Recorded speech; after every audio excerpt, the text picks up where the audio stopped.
talk about asking the next question.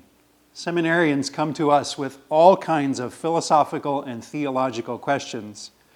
And most of the time, their philosophical and theological questions have philosophical and theological answers. And we can do that. And we love doing that. But sometimes there's something else going on. And we know how to ask the next question. So when faculty members came to me with a student who was falling asleep in his classes, I said, I've got this. Send that guy to see me. And everyone expected me to give him a theological pep talk. And when he walked into my office, I said, you tell me this. What are you eating for lunch? And he said, what are you talking about? And I said, what's the difference between protein and carbohydrate? And he said, I have no idea what you mean. And I said, you're having lunch with me the rest of the week. It was a simple human formation issue. He was eating too many carbohydrates for lunch. It was making him sleepy in the afternoon. He learned to eat protein instead of carbohydrate, and he was attentive and alert. We asked the next question. Think about the guy who walked in and said, the concept of eternity causes me anxiety.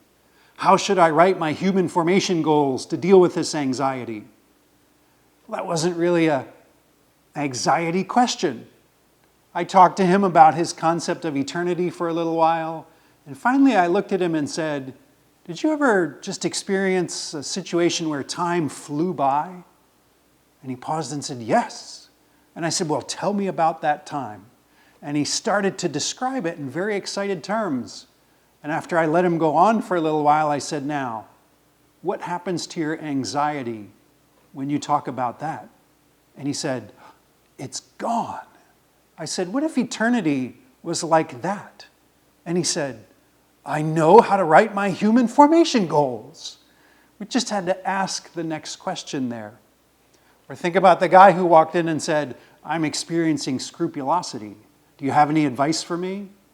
And I thought to myself, this guy doesn't know what scrupulosity is. So when I asked him to describe it, it turned out his mind was racing.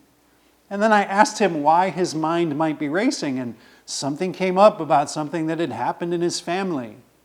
He didn't need textbook advice on scrupulosity. He just needed someone to ask the next question. Every one of our teachers can do that. Again, most of the time, a philosophical and theological question has a philosophical and theological answer, and we love to give it. But sometimes there's just something else going on behind the question, and we need to know how to ask the next question. And that's important, first, for the formation of the guys. We have an eye on their total formation, not just the formation of their minds. And second, because exactly the same thing happens in parishes. Sometimes a person is just asking a theological question and they just need a theological answer. But sometimes you need to step back and ask the next question. At Kenrick-Glennon Seminary, our teachers have an eye on when they need to ask the next question and on how to teach the guys to do the same.